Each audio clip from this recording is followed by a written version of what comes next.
Our next guest is not worried about President Trump's attacks against Powell. Katerina Simonetti is Senior VP and Private Wealth Advisor at Morgan Stanley Private Wealth Management. Katerina, great to have you with us.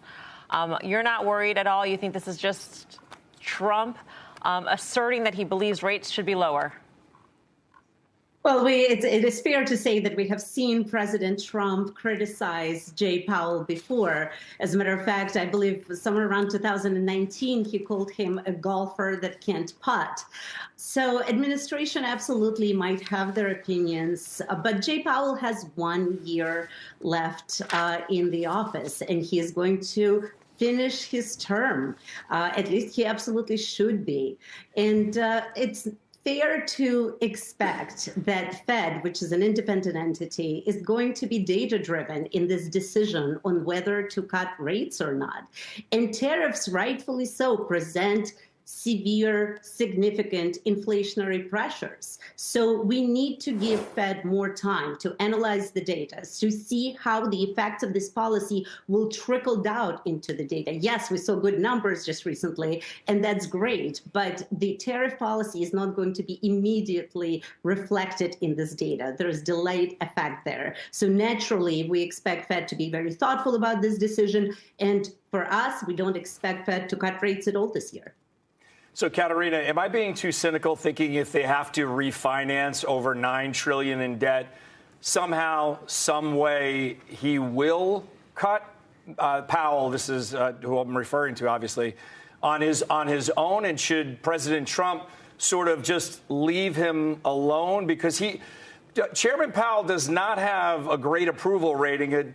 President Trump's approval rating is actually better than Chairman Powell. So is it on a refinancing debt mechanism, do rates have to come down regardless of what's going on? Well, as we know, for Jay Powell, all options are on the table. And as the time goes by, as they look at the data, absolutely, this is something that they will be considering. And I'm sure that they're taking in this information, all of it, as much of it as it's coming in, and are figuring out how this will, the effect that it will have on growth, the effect that it will have on the economy. And yes, this is one of the options that should be considered, but it is too early to call it yet.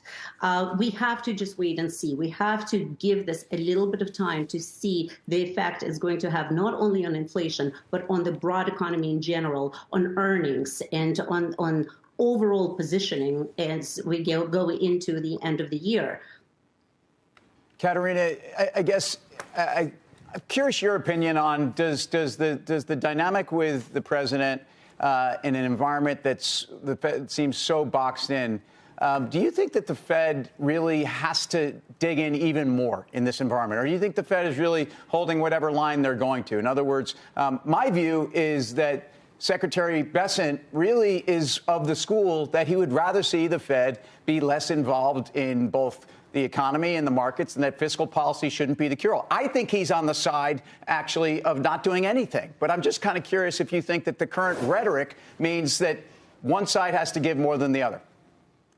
But I think it makes perfect sense to see it that way. And also, we have to understand that from president's perspective, he sees the long-term benefit of the tariff policy to be so strong that he is encouraging the investing public to kind of look beyond these short-term risks.